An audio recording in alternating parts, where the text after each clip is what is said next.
오늘 말씀은 빌립보서 1장 12절에서 19절 말씀을 본문 삼아서 고난을 통한 복음의 진보라는 주제를 가지고 같이 은혜 나누는 시간 갖도록 하겠습니다.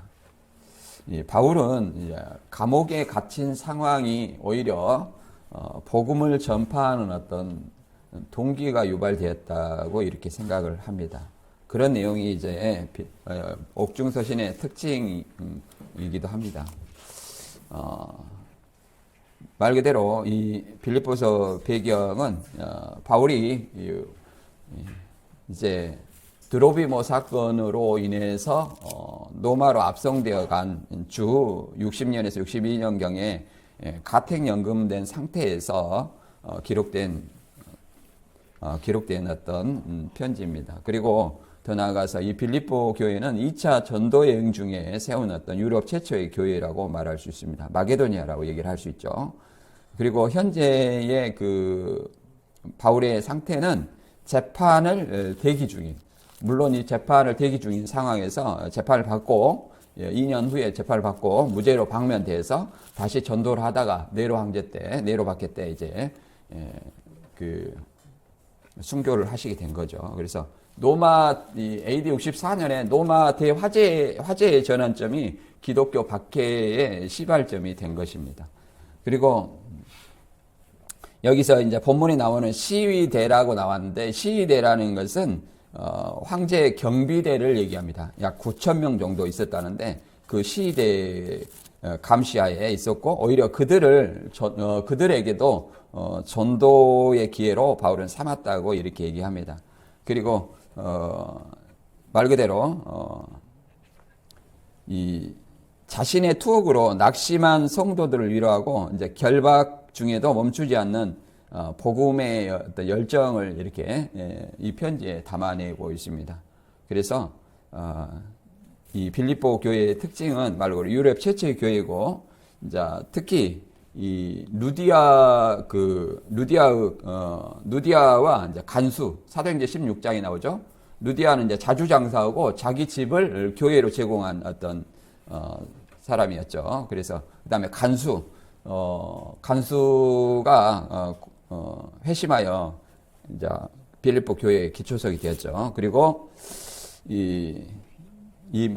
고린도 교회와 달리 마게도니아의 유럽의 최초 교회인 빌립보나 이 교회는 물질적으로 물질과 기도로 이렇게 바울을 후원했던 어떤 그런 교회 중에 하나였습니다.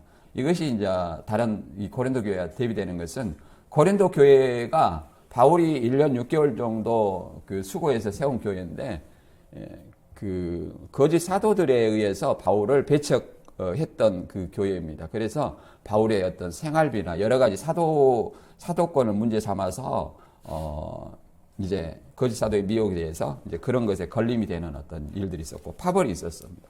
그러나 이 빌립보 교회는 그와 대비되는 어떤 그런 교회로 보입니다. 오늘 이 빌립보서 1장 12절에서 19절의 요약은 말 그대로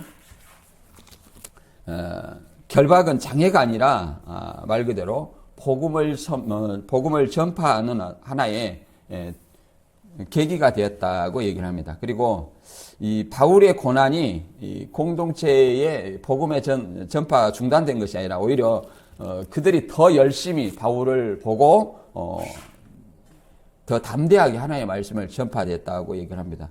그리고 여러 가지 이 복음을 전파하는 데 있어서 시기와 다툼으로 또는 괴로움으로 이렇게 얘기하는데, 말 그대로 이런 어떤 그 사역의 여러 가지 경제 속에서 그리스도가 전파되었다고 바울은 오히려 기뻐하는 어떤 내용이 나옵니다. 그래서 오늘 이 빌립보서는 말 그대로 이 전체적인 어떤 내용을 잠깐 살펴보면, 노마의 셋집에 가택연금된 상태로 이제 재판을 대기 중인 상태였죠. 그런 상황 속에서 이 자신의 어떤 갇힌 상황, 물론 스스로 이렇게 가이사에게 항소해서 이렇게 노마로 압송돼 왔죠. 그런 상태에서 복음에 어떤 영향을 주고 있는지 설명하는 어떤 대목입니다. 겉으로 보면 사도 바울은 사역이 멈춘 것처럼 보이지만 실제로는 이 바울의 매임을 통해서, 갇힘을 통해서 복음이 더 넓게 전파되었다고 말하고 있습니다. 바울의 매임이 복음이 오히려 드러나는 통로가 되었고, 또 형제들도 더욱 하나님의 말씀을 시기와 다툼으로 또는 이기심으로 이렇게 복음이 담대히 전파되었다고 말합니다.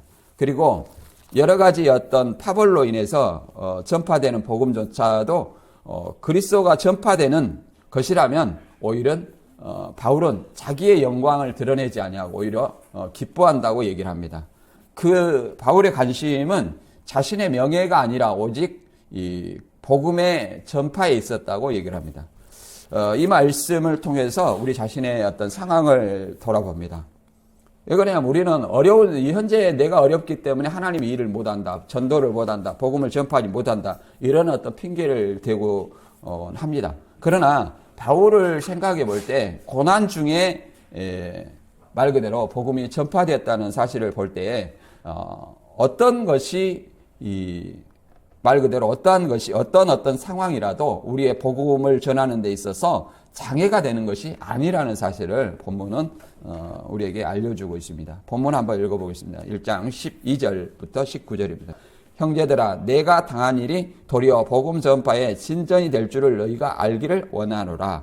이러므로 나의 매임이 그리스도 안에서 모든 시대 왕과 그 밖에 모든 사람에게 나타났으니 형제 중 다수가 나의 매임으로 말미암아 주 안에서 신뢰함으로 겁없이 하나님의 말씀을 더욱 담대히 전하게 되었느니라. 어떤 이들은 투기와 분쟁으로, 어떤 이들은 착한 뜻으로 그리스도를 전파하나니 이들은 내가 복음을 변증하기 위하여 세우심을 받은 줄 알고 사랑으로 하나 그들은 나의 매임이 괴로움을 더하게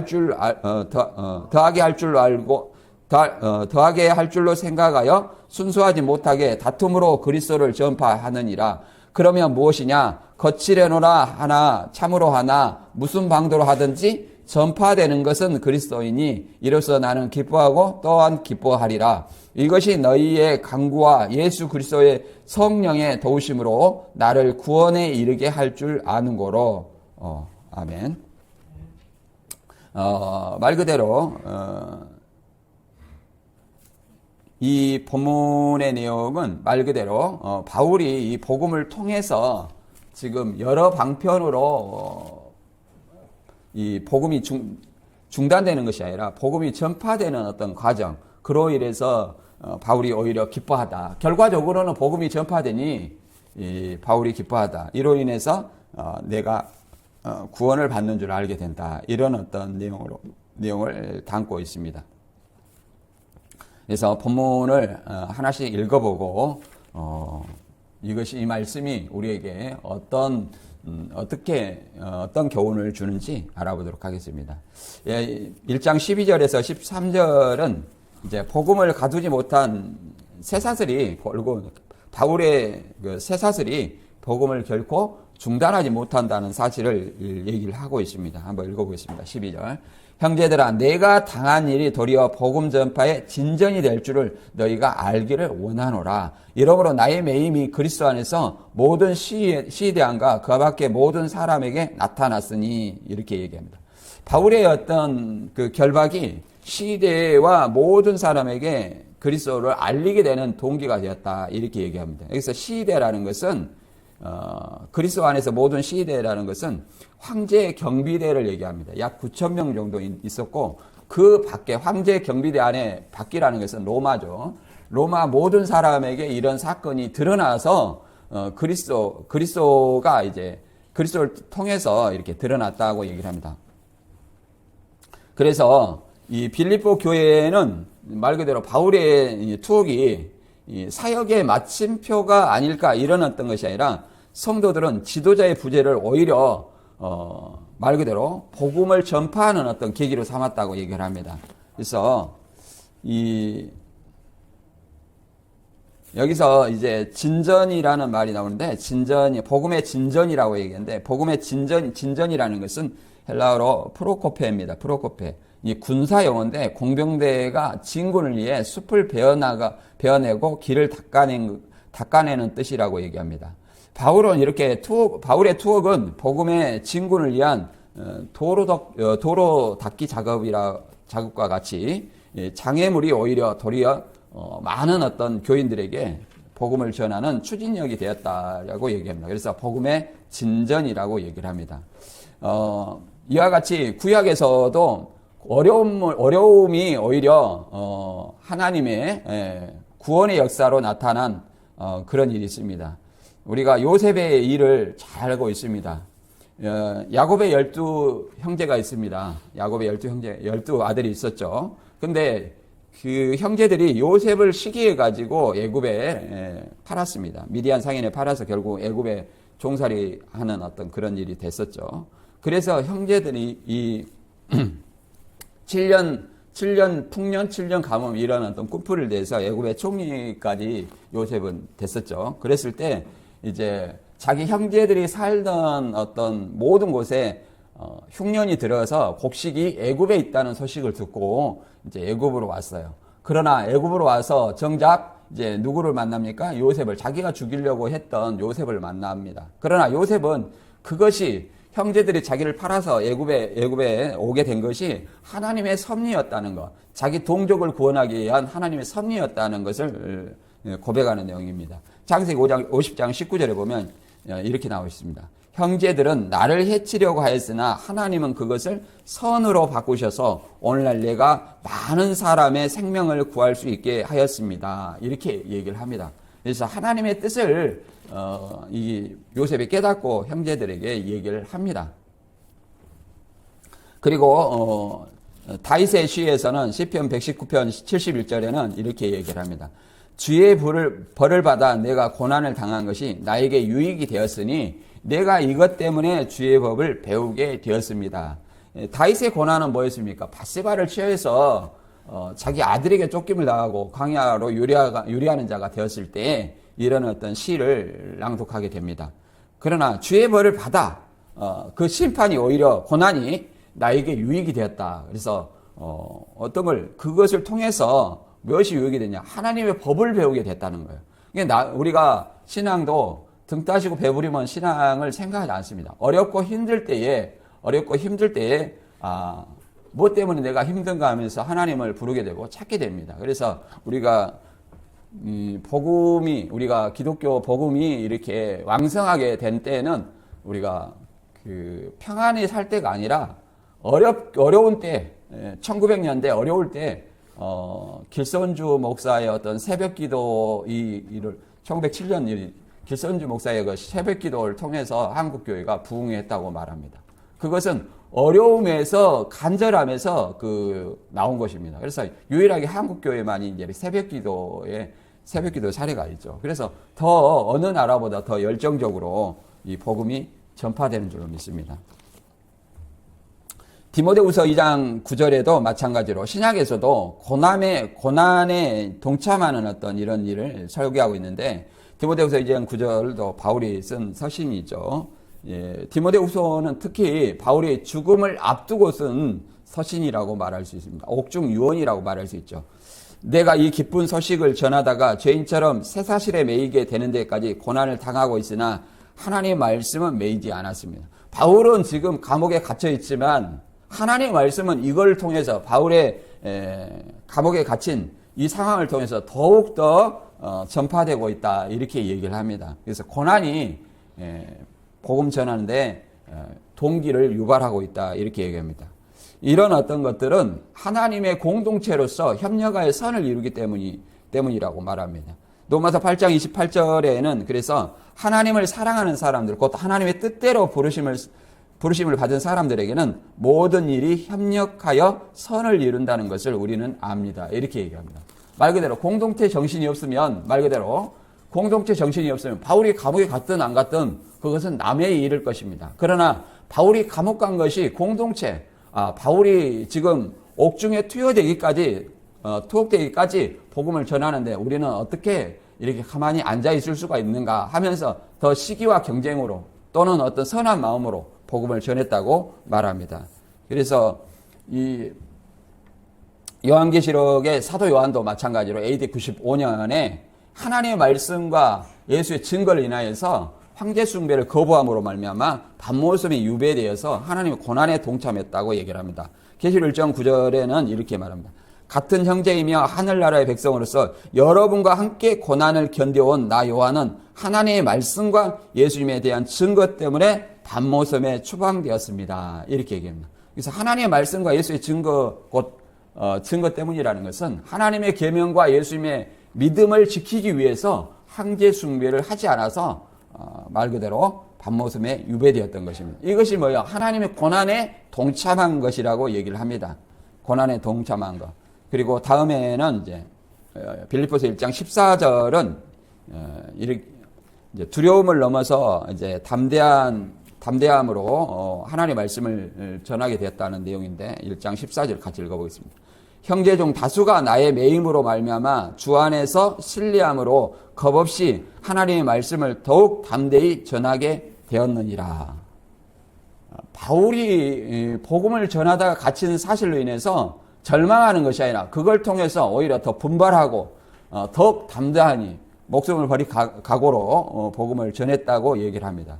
이와 같이 지도자의 고난이 형제들에게 위축되지 않냐고 오히려 더욱 깊은 바울의 신뢰를 가져왔고 또 공동체를 각성하게 했다는 겁니다. 지도자의 투옥이 두려움이 아닌 자극자가 되어서 성도들이 더욱 빌립보 성도들이 더욱 복음을 전하게 되었다고 얘기를 합니다. 말 그대로 바울 한 사람의 고난은 잠들어 있던 공동체를 흔들어 깨워 살아 움직이게 하는 불씨가 되었다고 얘기를 할 수 있습니다. 그래서 확신이라는 것은 말 그대로 바울에 대한 어떤 신뢰, 확신이라고 얘기를 하는데 이 원어는 헬라어로 페포이토타스입니다. 페포이토타스로 의미는 신뢰하다, 확신하다 라는 뜻입니다. 그래서 환경에 근거하지 않고 오직 주 안에서 얻은 견고한 확신을 얘기합니다. 그래서 이 구절을 구약에서 담대함이라는 어떤 내용을 한번 알아보겠습니다. 이 여호수아는 말 그대로 모세가 누보산에서 이제 가나안 땅을 바라보고 죽고 나서 이제 여호수아에게 하는 어떤 내용이 여호수아입니다. 1장 9절에 보면 이렇게 나옵니다. 내가 내게 명령한 것이 아니냐. 강하고 담대하라. 두려워하지 말며 놀라지 말라. 내가 어디로 가든지 내 하나님 여호와가 너와 함께 하느니라. 이렇게 얘기합니다. 제가 이제 신천지에 있을 때 이 모세 여호수아 생각하니까 신천지인들은 청계산에 모세 영록이 있다고 얘기를 합니다. 옛날 사진하고 요즘 사진하고 많이 다른데 옛날 사진에는 어떤 걸 봤냐면 뭐 오래된 사람은 봤을지 몰라도 이런 어떤 큰 차트에 노란색 그 종이석 색깔로 수염 달린 어떤 모습에 지팡이 들고 돌비석이 2개가 있어요. 그 모습이 청계산에 있다는 거예요. 우리는 그런 줄 알았죠. 근데 요새는 호피무늬 돌을 찍어가지고 모세가 보인다고 이렇게 얘기한다고 해요. 제가 백날 봐도 보이지는 않아요. 근데 제가 강사 교육을 받을 때 이동수 강사가 그 종이석 색깔, 누리끼리 한 종이석 색깔로 모세가 이렇게 사람이 수염 달려갖고 지팡이 짚고 돌비석이 2개 있는 그 사진이 청계산에 있다고 얘기를 하더라고요. 그래서 내가 가만히 생각하니까 공룡에 화석이 있다는 것은 공룡이 있었다는 증거고 모세의 영록이 있었다는 것은 모세가 왔다는 얘기인데 이것이 어떻게 된 일이냐 이렇게 제가 한번 물어본 적이 있어요. 이거 어떻게 된 일이냐, 모세가 언제 우리나라에 왔냐 이렇게 물어봤어요. 그러니까 그때 뭐라고 했을까요? 그 이동수가 뭐라고 그랬냐면 답변을 하지 못하고 그 차트를 탁 접으면서 공부합시다 그러더라니까요. 그래서 야, 나중에 내가 나와서 생각해 보니까 이놈은 사귄 줄 이미 알고 있구나. 내가 그걸 느꼈어요. 알고 있구나. 그 외에도 그 사람이 사기라는 걸 알고 신천지에 있다는 것을, 그리고 집화장을 하기 위해서 굉장히 많이 노력을 했어요. 그것을 지씨가 허락을 안 했죠. 지씨가 허락을 안 해서 집화장이 못 됐죠. 아무튼 그래서 가나안 땅에 모세가 이제 여호수아에게 말 그대로 후계자 자리를 넘겨주면서 강하고 담대하게 이 백성을 이끌라고 얘기를 하는 거죠. 시편에서는 말 그대로 이 다윗이 이렇게 얘기를 합니다. 하나님이 나와 함께 하시는데 내가 누구를 두려워하려, 이렇게 얘기합니다. 여호와는 나의 빛 나의 구원이시니 내가 누구를 두려워하리요. 여호와는 내 생명의 피난처이신데 내가 누구를 두려워하려. 이렇게 그 시편을 이제 읽으니까 이런 생각이 납니다. 누가 이런 질문하더라. 여호와의 그 하나님의 그 시편 23편 몇 절에 보면 주의 지팡이와 막대기가 나를 안위하시나이다 이렇게 하니까 신천지에서 뭐라냐 말씀 이렇게 했다는 거예요. 그래서 물론 하나님 말씀이 나를 안위하고 이렇게 할 수도 있죠.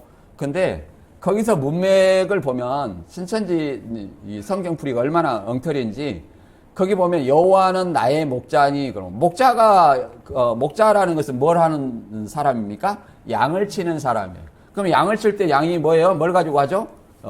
이 막대기 지팡이를 가지고 그 양을 칩니다. 이 막대기의 역할은 뭐예요? 막대기 역할은 양을 치리하고 그 다음에 이리한테서 보호하는 역할을 하는 겁니다. 그래서 거기서는 시편에서 주의 지팡이와 막대기가 나를 안위한다. 이 말은 하나님이 지팡이와 막대기가 그러잖아요. 하나님의 그 보호와 통치를 의미하는 거예요. 하나님의 보호와 통치를 의미하지. 거기서 무조건 말씀. 신천지는 비유풀이가 무조건 말씀과 목자예요. 말씀과 목자. 이게 뭐 성경 공식도 아니고. 그런데 그것이 이제 성경적으로 얘기하는데 그건 아닙니다. 그래서 본문으로 돌아와서 이렇게 담대함은 우리가 다니엘에서도 볼 수 있듯이 다니엘서 3장 7절에 17절에도 이렇게 말합니다. 만약 우리가 뜨겁게 타는 용광록 속에 던진다 해도 우리가 섬기는 하나님은 우리를 그 용광로에서 구해내실 수 있습니다. 그리고 그분은 반드시 우리를 왕의 손에서 건져내실 것입니다. 비록 하나님이 우리를 구해내지 않으실지라도 우리는 왕의 신들을 섬기지 않을 것이며 또 왕이 세우신 금신상에도 절하지 않을 것이니 왕이여 그런 줄 아십시오. 이렇게 얘기를 합니다. 이 다니엘 3장은 금신상에 이제 절하지 않는 자는 말 그대로 풀무불 속에 던진다는 어떤 내용입니다. 그래서 이 다니엘과 세 친구가 말 그대로 이런 어떤 믿음을 가졌다는 거예요. 대단한 믿음이죠. 포로로 끌려와서도 이 금신상에 그 나라의 문화에 굽히지 않고 금신상에 절대 절하지 않겠다. 만약 하나님이 우리를 구원하지 않을지라도 우리는 이 신들을 섬기지 않겠다. 이렇게 단호한 믿음. 이런 어떤 믿음이 바로 우리에게 필요한 믿음이 아닌가 생각을 합니다. 그리고 사도행전에서도 마찬가지로 사도행전 4장에 보면 이 성령이 충만하여 하나님의 말씀을 담대히 전했다는 얘기가 있고 계시록 2장 10절에도 이 죽도록 충성하라 그리하면 생명의 면류관을 너에게 주겠다 이렇게 하나님께서는 이 고난을 통해서 하나님의 말씀을 전하는데 우리에게 더 말씀을 하고 있습니다. 그 다음에 세 번째로 빌립보서 1장 15절에서 17절은 이제 하나님의 말씀을 전파하는데 이제 동기가 왜곡되고 있다는 거죠. 여러 가지 어떤 분파가 혼잡되어서 말 그대로 이 하나님의 말씀을 전파된다고 얘기합니다. 어떤 사람은 불순한 동기, 어떤 사람은 참된 사랑 이런 어떤 동기로 얘기한다고 얘기합니다. 빌립보서 1장 15절에서 17절 한번 같이 읽어보겠습니다. 어떤 이들은 투기와 분쟁이로 어떤 이들은 착한 뜻으로 그리스도를 전파하나니 이들은 내가 복음을 변증하기 위하여 세우심을 받은 줄 알고 사랑으로 하나 그들은 나의 매임이 괴로움을 더하게 할 줄로 생각하여 순수하지 못하게 다툼으로 그리스도를 전파하느니라 이렇게 얘기합니다. 이것은 하나의 사역 경쟁입니다. 사역 경쟁이에요. 어떤 이들은 투기와 분쟁으로 그래서 투기와 분쟁이라는 것은 말 그대로 이 경쟁적으로 전도하는 파벌을 얘기합니다. 서로 파벌이라는 게 그 파벌로 시기와 분쟁 이 파벌로 말 그대로 전도를 한다는 거예요. 우리가 더 잘할 것이다. 너희가 더 잘할 것이다. 하고 이렇게 싸우는 과정에 바울의 감옥에 갇힌 어떤 그걸 통해서 복음을 전하는 것입니다. 그리고 또는 선한 마음으로 참된 마음으로 협력하는 마음으로 이렇게 전하는 파벌이 이 빌립보 교회 안에 공존했습니다. 이런 파벌이라면 나쁠 것도 없다 그런 생각이 들죠. 그러잖아요. 서로 전도하려고 서로 파벌을 지라고 누가 더 전도를 이렇게 잘하느냐 이렇게 시기 분쟁 이런 걸로 인해서 서로 한다는 거예요. 근데 파벌의 분쟁에만 몰두하면 안 되겠죠. 분쟁에 몰두하고 이걸로 인해서 그리스도를 전파한다는 거죠. 중요한 것은. 그래서 바울은 어떻겠냐? 어떠한 동기로 전파되든 간에 그리스도가 전파되는 사실 자체가 더 중요하다 이렇게 얘기합니다. 그래서 이 바울이 여기에서 이 사람의 불순한 마음이 있어도 그것은 좋은 마음이 아니죠. 자기를 드러내는 거니까. 그리스도를 드러내고 바울의 그 순수한 어떤 복음의 열정을 드러내야 되는데 그것이 아니라 자기를 드러내는 어떤 것이 시기와 분쟁이죠. 불순한 마음이 있어도 하나님의 뜻은 말 그대로 하나님의 뜻을 전파하는 데 있다고 얘기를 합니다. 그래서 사역의 중심은 자기를 드러내는 것이 아니라 처음부터 끝까지 오직 누구를 드러내는 데 있냐면 그리스도를 드러내는 데 있다고 얘기를 합니다. 우리는 신앙을 하면서 가끔 자기를 드러내는 경우가 있습니다. 저도 알지 못하게 그런 어떤 인간적인 습성이 있어서 자기를 드러낼 때가 간혹 있습니다. 그러나 뒤늦게 생각해 보면 내가 왜 그런 말을 했지? 하나님 앞에 겸손하지 못했구나 이런 어떤 생각을 할 때가 있습니다. 그러니까 인간이기 때문에 그런 실수를 하게 되는 겁니다. 우리 자신도 나 자신을 드러내지 않고 오직 누구를 드러내야 되냐면 그리스도입니다. 복음을 드러내야 돼요. 복음을. 여기서 시기와 질투라고 얘기하는데 시기와 질투라는 것은 말 그대로 타인의 성공을 슬퍼하고 그의 고난을 기뻐하는 악한 마음입니다. 그래서 이 악한 마음, 이게 좋지 않은 마음이지만 이걸로 인해서 뭐 하는 거예요? 그리스도를 전파하니 바울은 기뻐한다고 말합니다. 그리고 어떤 사람은 이기적인 야망 때문에 한다고 얘기합니다. 이기적인 야망이라는 것은 자기 이익을 위해 분쟁과 분열을 조장하는 태도를 얘기합니다. 그래서 복음을 전하나 정작 자신의 이기심을 위해서 얘기를 한다는 겁니다. 우리는 이런 어떤 시기에 대해서는 이제 민수기에 보면 모세에 대해서 아론과 미리암이 어떤 시기하고 또 백성이 시기할 때 이렇게 얘기하죠.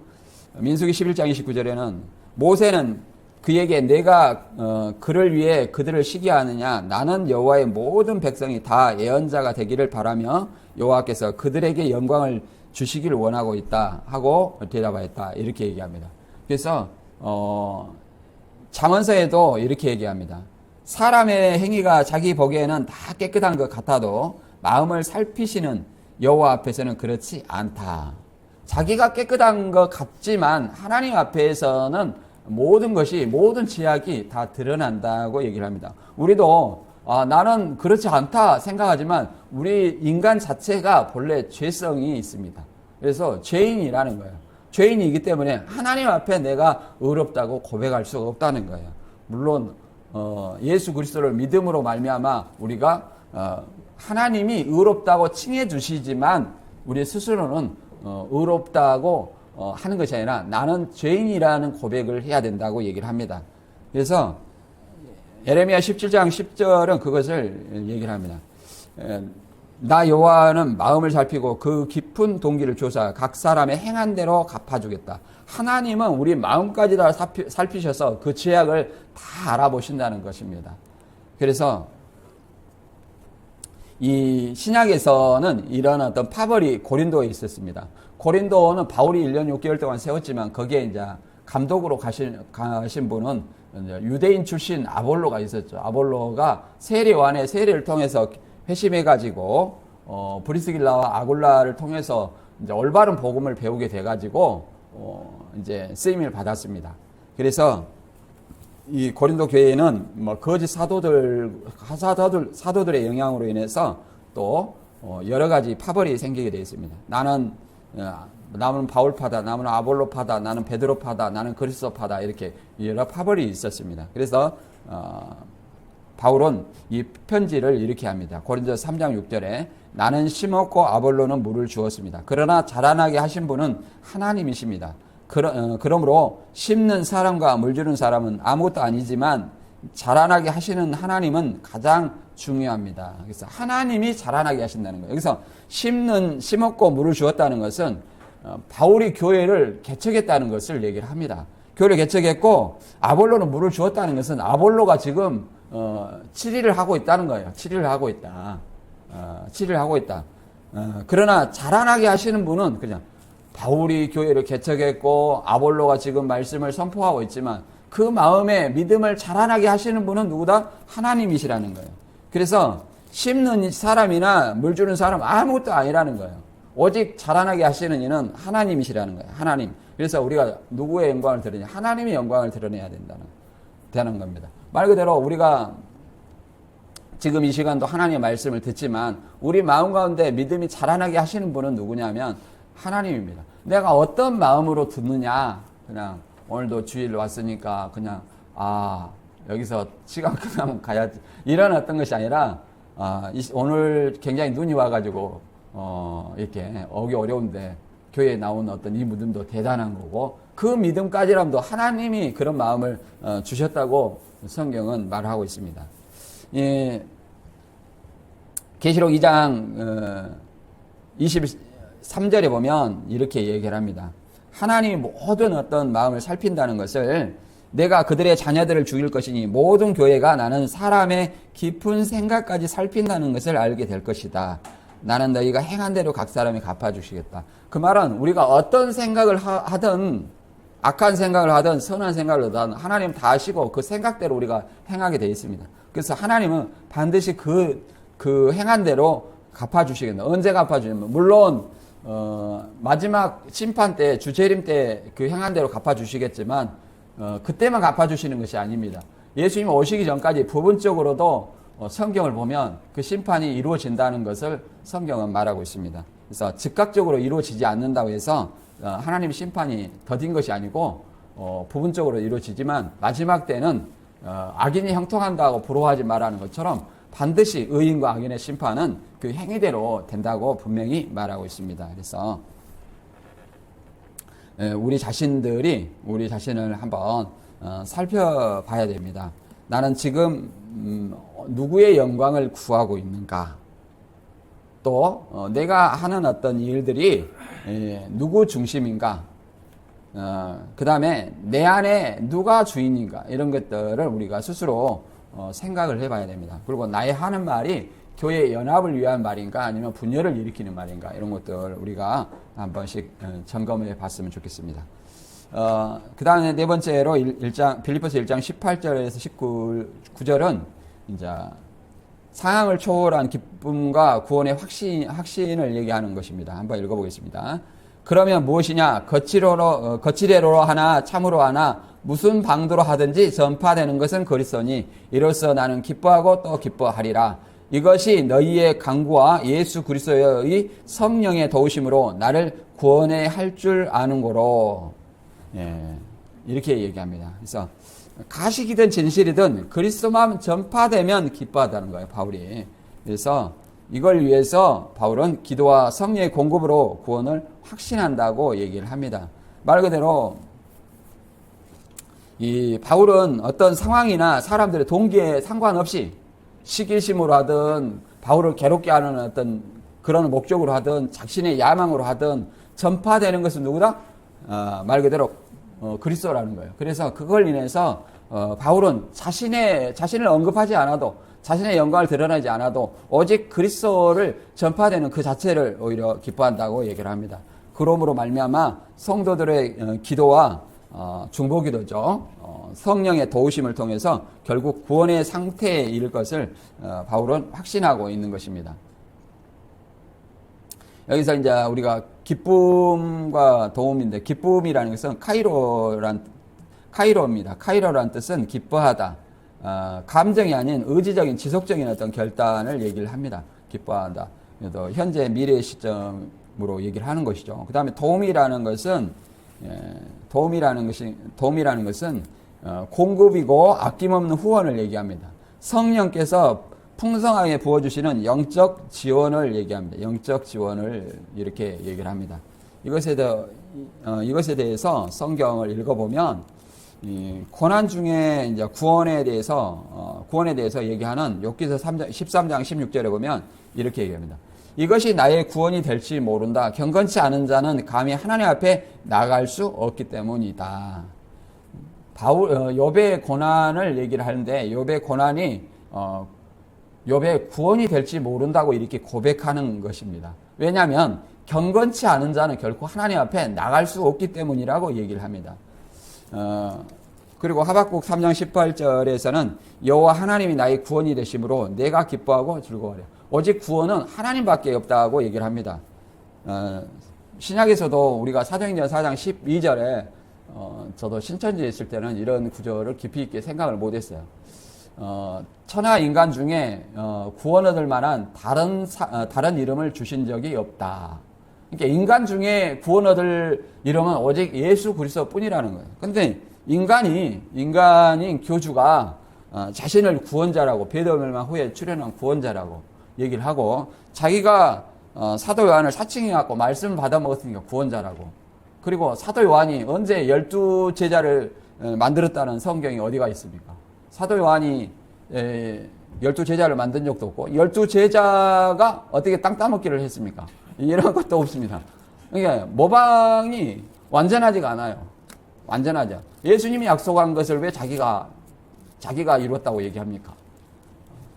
약속한 사람이 약속을 지켜야 그것이 약속이 이루어지는 것이지 엉뚱한 사람이 약속을 지킨다고 얘기하면 됩니까? 그건 사기입니다. 종교 사기예요.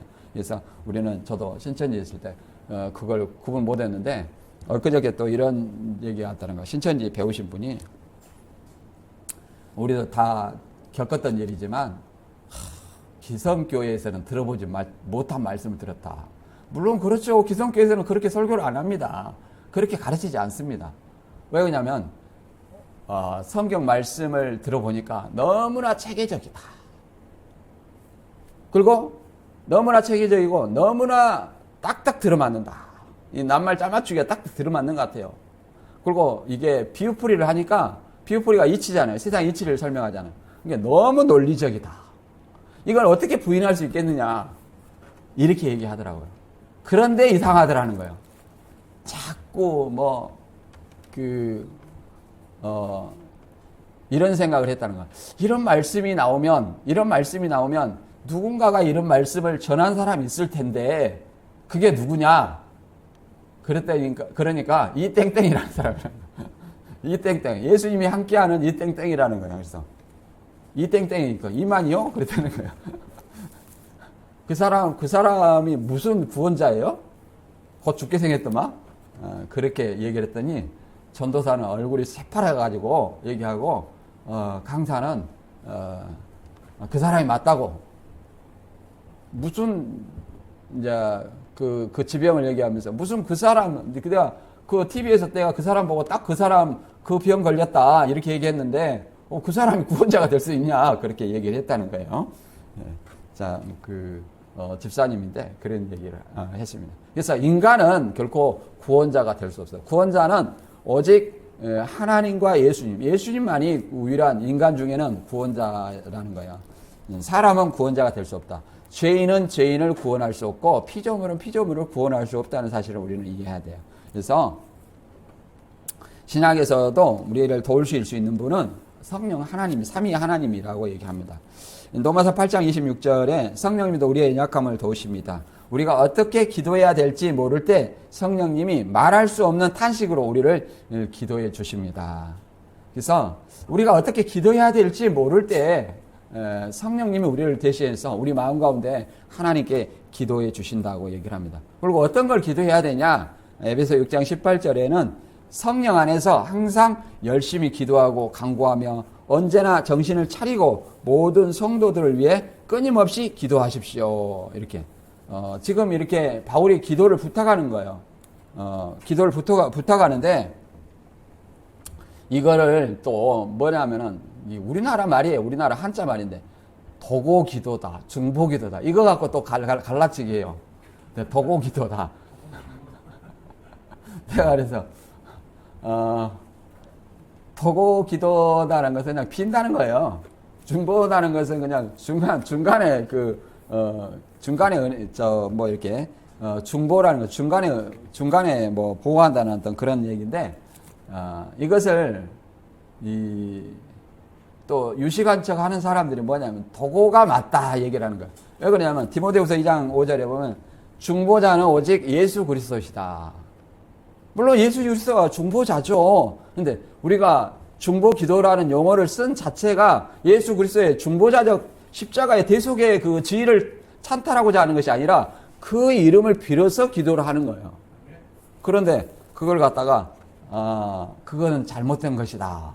어디서 엉터리 배워가지고 그러면 개혁주의 신학자들이 쓴 주석에 보면 다 중보기도라고 돼 있어요. 그럼 그 사람은 다 엉터리인가? 말도 안 되는 얘기를 하더라고요. 생각나서 얘기를 하는 겁니다. 그래서 항상 성령 안에서 우리가 열심히 기도하고 간구하고 또 모든 성도들을 위해서 기도하는 어떤 우리가 중보 기도도 열심히 해야 됩니다. 내 자신을 위해서 기도하는 것이 아니라 교회를 위해서 또 지금 지체들을 위해서 기도하는 우리 자신이 되어야 될 줄 믿습니다. 오늘 본문 다시 정리하고 마치겠습니다. 바울은 매임이 복음을 막은 것이 아니라 오히려 복음 전파에 진전이 되었음을 보여줍니다. 옥중에서도 복음은 경비대 안까지 전파되었고 형제들은 더욱 말씀을 담대히 전하게 되었습니다. 바울은 사람들의 동기와 상관없이 그리스도가 전파되는 것 자체를 기쁨의 이유로 삼았습니다. 그러므로 우리는 환경과 형편이 아니라 어떤 상황에서도 살아 역사하시는 복음의 능력과 하나님의 주권을 바라보아야 됩니다. 이런 말이 있습니다.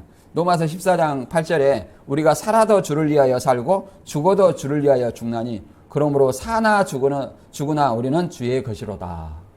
이와 같이 우리는 고난 속에서도 그리스도가 드러난다면 그것이 참된 기쁨임을 믿으며 우리의 복음의 사명을 감당하며 살아가는 저와 여러분이 되시길 주님의 이름으로 축원합니다.